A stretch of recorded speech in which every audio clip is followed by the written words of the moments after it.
Olá, meu nome é Marla, essa é a 26ª aula de Histologia Especial Comparada e hoje vamos falar sobre o sistema endócrino. Pensando no teu corpo, o que comanda o teu corpo? O mais comum é a gente lembrar de sistema nervoso, mas não podemos esquecer que o sistema endócrino também tem essa função de coordenar, de comunicação. Então, ambos coordenam e integram as funções de todos os sistemas. A diferença é que sistema nervoso vai através de impulso nervoso e sistema endócrino através de mensageiros químicos, mais comumente chamados de hormônios. Como vocês estão vendo nesta analogia, eu comparo os dois tipos de comunicação. A comunicação do tecido nervoso e a comunicação do sistema endócrino. Sistema nervoso, a comunicação é rápida. É como se você pegasse o telefone e ligasse para alguém para passar uma informação. Já o sistema endócrino demora um pouco mais, porque o caminho que ele pega é um caminho mais longo, mais demorado, que é através da circulação sanguínea. Então, nós falamos dos mensageiros químicos. Quem seriam esses mensageiros químicos? A natureza pode ser diversa, pode ser aminoácido, peptídeo, proteínas, esteroides, ácido araquidônico e os seus derivados. Então, a natureza química é diversa. A forma com que eles atuam que é semelhante. Então, junta todos esses diferentes compostos dentro de uma classe que chamamos de mensageiros químicos. Quem produz esses mensageiros químicos? É sistema endócrino. Mas quem no sistema endócrino? Suas células. E as células que produzem secreção são células do tipo epiteliais. Como nós já vimos no epitélio glandular, as células apresentavam características de células produtoras. Que características são essas? São células que têm uma base onde tem um núcleo e muito retículo endoplasmático rugoso, e em cima nós temos as vesículas de secreção. Então, existe uma polaridade. Na região basal, a maquinaria que produz os mensageiros químicos. E na porção apical estavam as vesículas de secreção. Outra característica dessas células glandulares são células que o seu núcleo tem a cromatina muito frouxa, uma cromatina pouco condensada, mas o nucleolo grande e bem evidente. Essas eram as características das células glandulares exócrinas. E as endócrinas? Será que seguem também todas essas características? Bom, de fato, elas são células que apresentam alta atividade sintética. Então, novamente, nós vamos ter uma organela muito desenvolvida, que é o retículo endoplasmático rugoso. O núcleo, como que é esse núcleo? São os núcleos que vocês estão vendo aqui, ó. Cromatina frouxa, nucleolo evidente, muito retículo, complexo de Golgi bem desenvolvido, muita mitocôndria para produzir ATP e as vesículas de secreção. A diferença é que não tem essa polaridade celular. E por que não tem? Porque este produto vai ser liberado para dentro de capilares, que pode estar dos dois lados dessa célula. Então, não tem essa polaridade como nós vimos nas células que produzem secreção exócrina. Se a secreção é endócrina, essa secreção vai para a corrente sanguínea. Tipo de sinalização destes hormônios. Os hormônios podem ser produzidos por uma célula e atuar nela mesma, que é o que vocês estão vendo aí. nesse esquema. Então, se ela produz um mensageiro químico que atua nela mesma, esse tipo de sinalização é chamado autócrina. Mas a célula pode produzir uma secreção que vai atuar na célula que está logo do lado, nas adjacências. Esse tipo de sinalização é chamado parácrina. E talvez a que a gente mais associa com o sistema endócrino é a sinalização endócrina, que é produzido por uma célula, obrigatoriamente tem que pegar a corrente sanguínea até chegar na célula-alvo.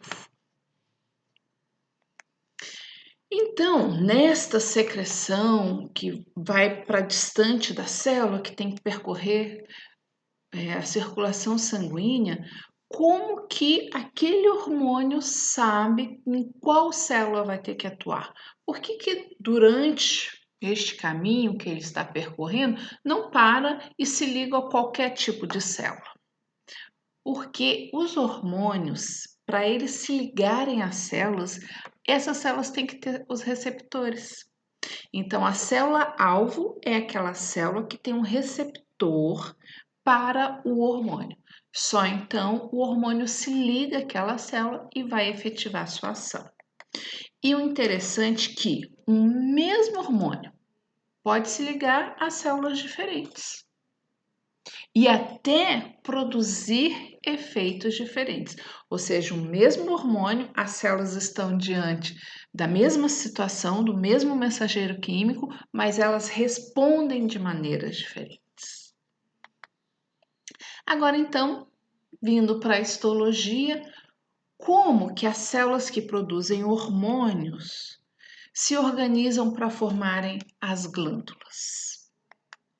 Então, primeiro, a gente tem que entender essa organização morfológica. Nem todas as células que produzem hormônio se organizam para formar um órgão endócrino. Existe o sistema endócrino difuso, que são células endócrinas, mas elas estão isoladas. Geralmente, é a secreção que ela produz não pega corrente sanguínea, vai atuar na célula que está do lado. Então, os sistemas apresentam células endócrinas isoladas. Por exemplo, células estão presentes no trato digestório, no respiratório, fígado, rins, placenta. A função principal do órgão não é função mensageira. A função primária não é essa, mas ali, entre as suas células, geralmente no interior do epitélio de revestimento, existem células que estão produzindo hormônios que vão atuar localmente. Então, parácrina. Algumas células se juntam, então já não são células isoladas, são células agrupadas, mas ainda não formam hormônio. Elas estão agrupadas dentro de um outro órgão. Por exemplo, pâncreas, ovário, testículo e rim. Vamos começar pelo pâncreas. Nós sabemos que o pâncreas é uma glândula mista, porque ela tem células que produzem secreção exócrina e células que produzem secreção endócrina. As que produzem secreção endócrinas também são chamadas de ilhotas pancreáticas. E eu trouxe para vocês as 3 ilhas, isso é lá na minha cidade de Guarapari. E quando a gente chama de ilha ou ilhota, é porque tem um pedaço de terra no meio do mar. Então, pequenas porções dentro de uma grande região. Então, essas pequenas porções são as ilhotas pancreáticas. Essas ilhotas são formadas por células endócrinas. Mas células endócrinas são células epiteliais, então obrigatoriamente são sustentadas por quem? Por tecido conjuntivo. E nada melhor do que uma malha de fibras para sustentar essas células. E estas células estão próximas a capilares. Óbvio, elas têm que liberar o seu componente para capilares. Então, ali nós temos presente capilares fenestrados. As capilares fenestrados entremeiam esses conjuntos de células endócrinas. E quais são os tipos celulares? Diferentes. Na microscopia óptica, como vocês estão vendo aqui, nós temos esta ilhota pancreática e ali a gente percebe várias células diferentes, mas não conseguimos distinguir. Não dá para distinguir nessa coloração com HE. Mas tem a célula alfa, beta, D e a F. E vocês estão vendo aí pelo slide que cada uma produz um tipo de secreção que tem uma ação. Talvez os mais conhecidos para nós, o glucagon e a insulina.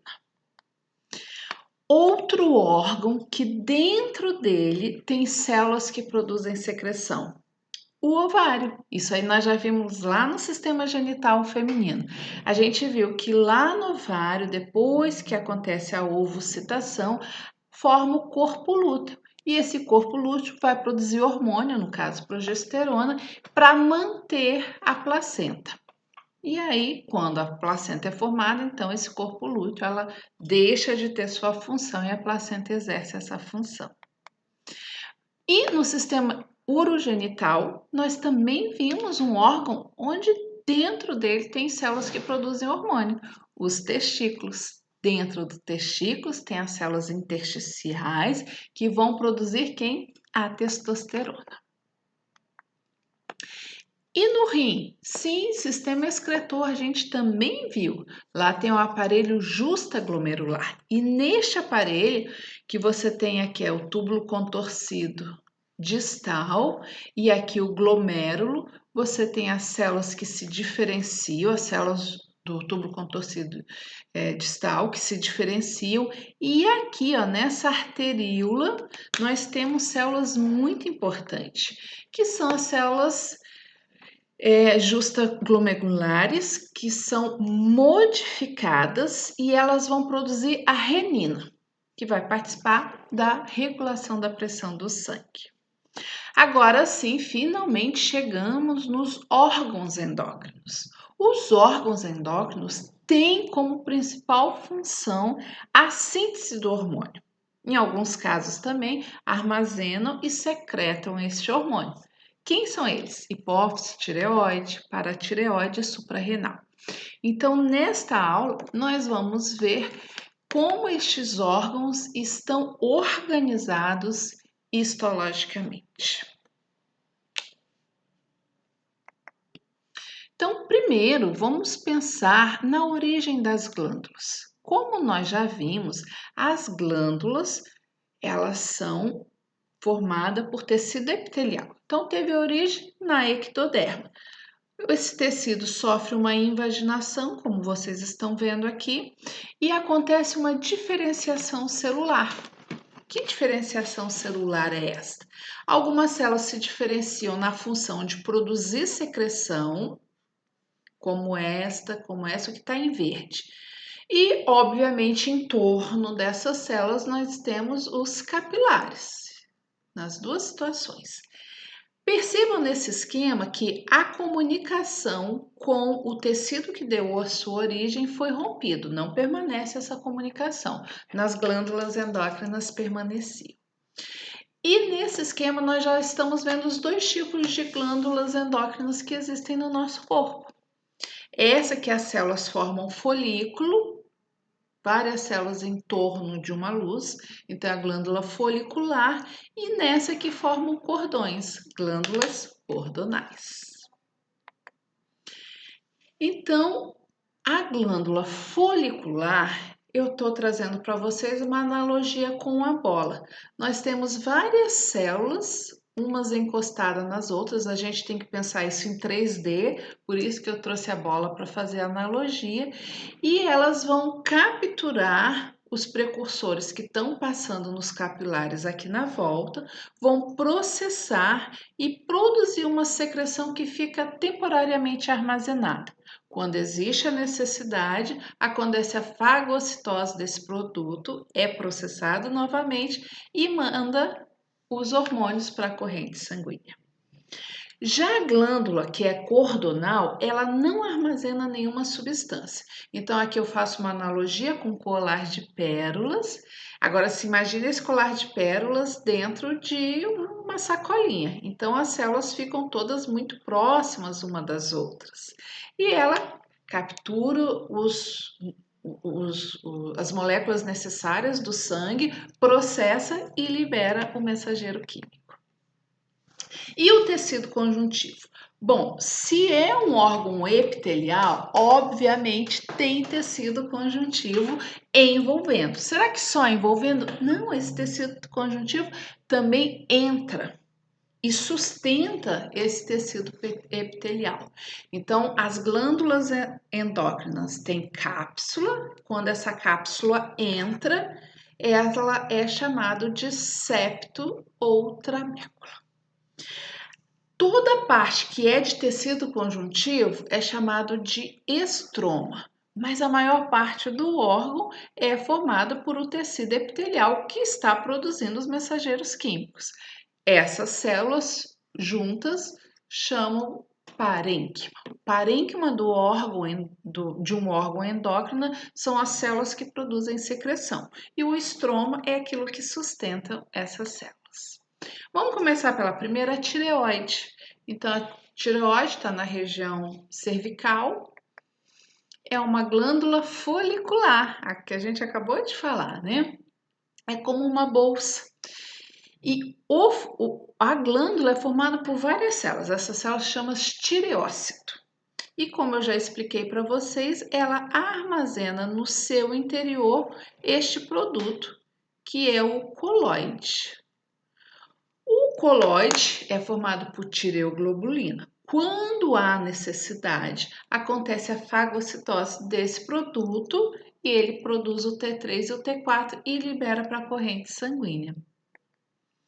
Então, aqui nós estamos vendo os 3 modelos didáticos mostrando que os tireócitos podem mudar a sua conformação.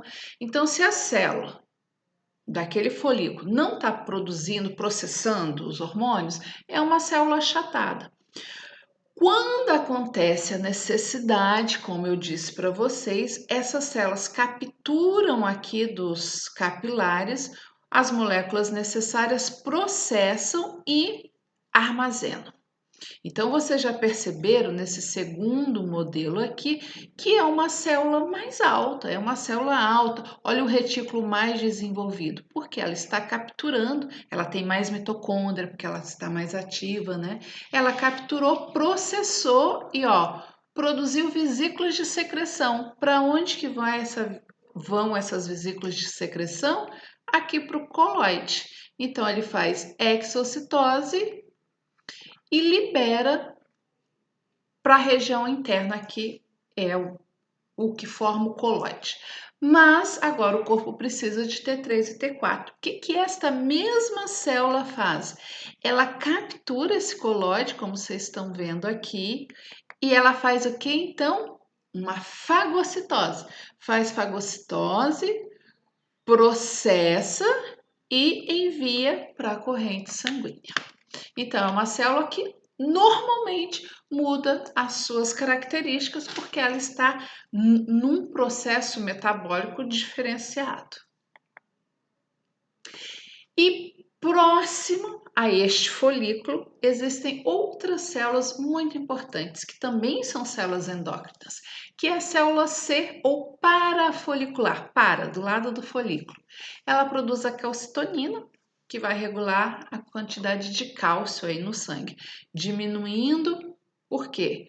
Ele vai agir sobre os osteoclastos e aumentando a atividade do osteoblasto. Então, ele vai fazer com que o osteoblasto trabalhe mais. Então, para o osteoblasto trabalhar mais, significa que ele vai produzir matriz óssea. Para produzir matriz óssea, precisa de cálcio. Então, ele retira do sangue. A paratireoide, então, que é uma glândula que às vezes está sobre a tireoide, adjacente à tireoide, e algumas vezes chega a adentrar a glândula tireoide. E ela é em número de 4, bem pequenininha, E histologicamente a classificação dela é uma glândula cordonal. Então, como que é essa paratireoide? Tem dois tipos de células, como vocês estão vendo, e as principais, de fato, têm uma função conhecida, essa, como vocês estão vendo, a função não é bem conhecida, e as principais, olha o que produz, também produz um hormônio que vai regular a quantidade de cálcio no sangue. Gente, só relembrando, o nosso esqueleto ósseo, ele serve para armazenar íons, principalmente cálcio, porque a maioria dos eventos metabólicos que acontecem nas nossas células precisam de cálcio. Então a gente tem que ter esse cálcio disponível no nosso corpo. Como? Tirando ou colocando nos ossos. E aí, para tirar dos ossos, osteoclasto, eles digerem matriz e liberam. E para colocar no osso, produz matriz óssea. E quem faz isso? O osteoblasto. Lógico que tem esse cálcio, né? Ele tem que ser adquirido pelo nosso corpo. Então, você pode controlar a absorção do cálcio no intestino e também a reabsorção de cálcio lá nos rins. Quem regula tudo isso? Paratormônio. Outras glândulas adrenais, no plural, porque são duas, em cima dos rins. Não faz parte do rins, é só a localização deles, né? Tem esse formato de meia-lua, também é pequena. E a adrenais, ela tem um segredinho, ela tem duas origens embriológicas, do mesoderma e do neuroectoderma. Será que dá para ver isso na histologia? Gente, a adrenal, histologicamente, ela é mais complexa da gente analisar. Mas a classificação histológica dela é cordonal. Só que as células se organizam de formas diferentes, conforme a região da adrenal, e aí deram nomes diferentes a essas regiões. Só que também observaram que conforme a região tinha uma organização das células e produzia hormônios diferentes. Então vocês estão vendo aqui, ó, a região mais externa da adrenal é o córtex e a mais interior, medula. Dois termos que a gente já está bem acostumado, né? Na zona mais externa, próximo à cápsula, tem a zona glomerulosa, que é essa primeira. Depois a fasciculata e por último a reticulata. E depois disso, então, vem a zona medular. Vocês observaram aqui no esquema que do lado, ó, quais hormônios que estão sendo produzidos? Ó? Hormônios diferentes. Então, a organização morfológica demonstra uma diferença fisiológica. Isso é muito importante. Vamos ver cada uma dessas regiões? Então, começando mais por fora da adrenal, vocês estão vendo que tem uma cápsula de tecido conjuntivo e abaixo dela nós temos essa região glomerulosa, que na imagem do lado eu dei um aumento. Então, vocês vão conseguir observar que essa daqui é uma região onde a célula se organiza formando arcos, como este arco que eu estou mostrando aqui para vocês, ó. É cordonal porque as células estão uma atrás da outra, como um cordão, mas um cordão que faz um arco. Corresponde mais ou menos 15% da glândula e produz os mineralocorticoides, que vai regular a pressão. A região de baixo, que é a fasciculada, ela lembra como livros um do lado do outro, né? Então as células simplesmente estão enfileiradas, tá? E essas células aí têm muitas inclusões lipídicas e vão produzir glicocorticoides, o cortisol e o corticosterona, que vão estar ligada ao que? Ao metabolismo de carboidratos, proteínas, lipídios e relacionado com a resposta imune. A próxima camada, o nome já lembra uma rede. Por quê? As células, mesmo formando cordões, elas se organizam neste arranjo que parece uma rede, como vocês estão vendo aqui, ó. Tô circulando essa região, que é a região reticulada. É uma região pequena, vocês estão vendo, só 7%, e vai produzir os hormônios androgênicos. Finalmente chegamos na medula, que tem uma outra origem, e ali o que nós temos presente? Neurônios modificados. Também temos células medulares ou cromanfins e as ganglionares. Nessa histologia de rotina, a gente não consegue diferenciar. Mas os hormônios produzidos aí vocês conhecem muito bem, que é adrenalina e noradrenalina. Tem a ver com a energia do nosso corpo, né? Estimula o estado de vígio, o batimentos cardíacos, liberação de glicose do fígado. Para quê? Para a gente ter bastante energia, né? Como eu falei para vocês, é uma glândula cordonal. E neste caso aí na medula, elas também estão formando uma rede. E por último, a glândula hipófise ou pituitária é muito pequena. Vocês estão vendo a localização dela no osso esfenoide. Histologicamente, a classificação é muito simples. É uma glândula predominantemente cordonal. E é uma glândula controlada pelo hipotálamo, né? A hipófise, ela produz diferentes tipos de hormônios, vocês vão ver tudo isso na fisiologia, né? E esses hormônios podem atuar diretamente sobre outros tecidos ou podem atuar sobre outras glândulas endócrinas. E aí no slide vocês têm todos esses hormônios aonde eles vão atuar. Como eu disse para vocês, tanto a adrenal quanto a hipófise, ela tem duas origens, a nervosa, e aqui no caso da hipófise, a nervosa e a ectodérmica.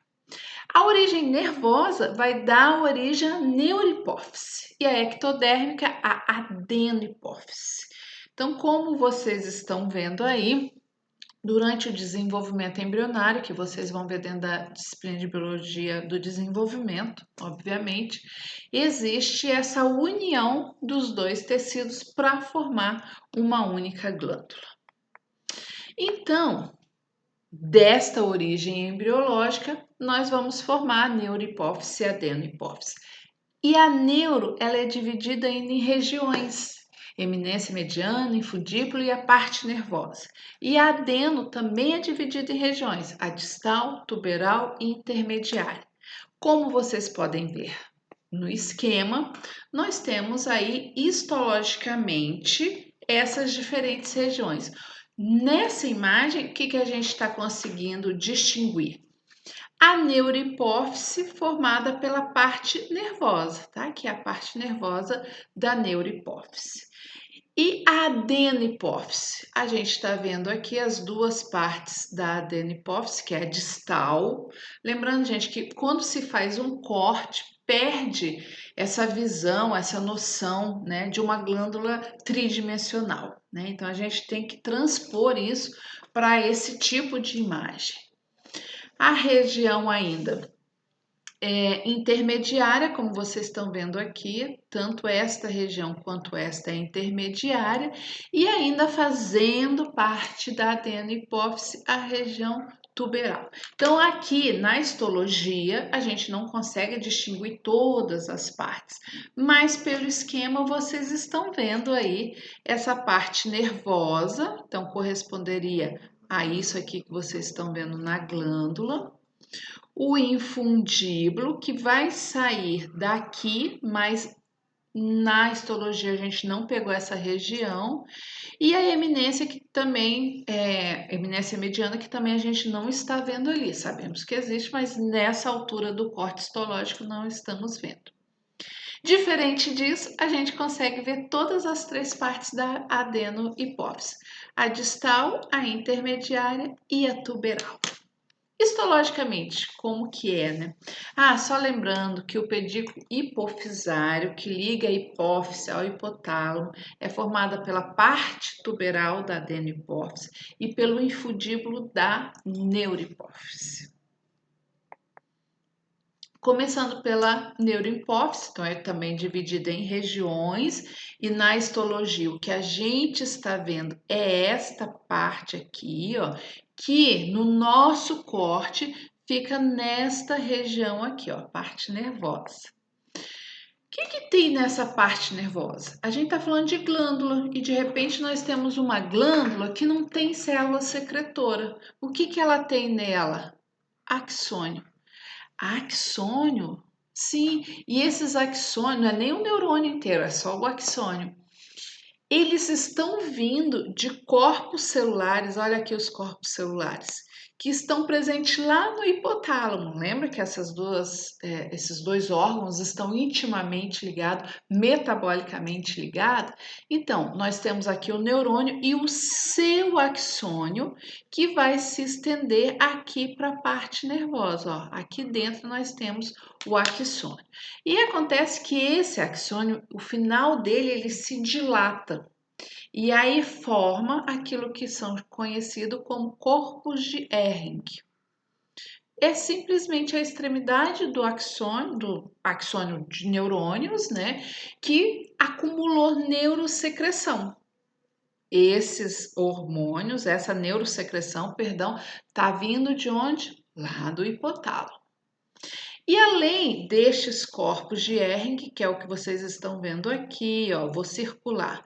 Aqui nós temos outro menor, outros, tem bastante. Vocês também estão vendo que aqui tem vários núcleos de células. Sim, ali tem as células, que pode ser mastócito, fibroblasto, células da glia, também conhecido como pituícito. Então, não conseguimos diferenciar, mas tem diferentes tipos celulares. Não estão ali para produzir secreção. Na verdade, ali é um local de armazenamento de que tipo de secreção? Uma neurosecreção, que foi produzida lá pelos neurônios. Quais são eles? Oxitocina e hormônio antidiurético. Como vocês estão vendo aí, está a especificação desses hormônios, onde que eles atuam. Falando então da adenopófise, ela também é dividida em 3 partes, como nós já exploramos a anatomia dessa glândula. Falando agora da parte distal, ali a gente consegue diferenciar algumas células.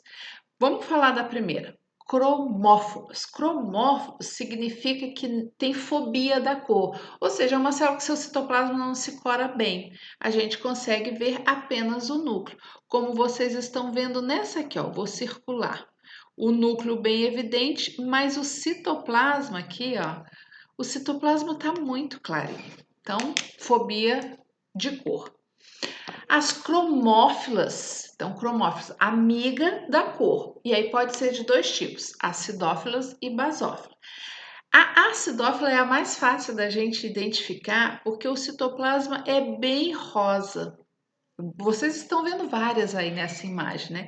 E o basófilo, o citoplasma é azul. Essas são um pouquinho mais difíceis de identificar.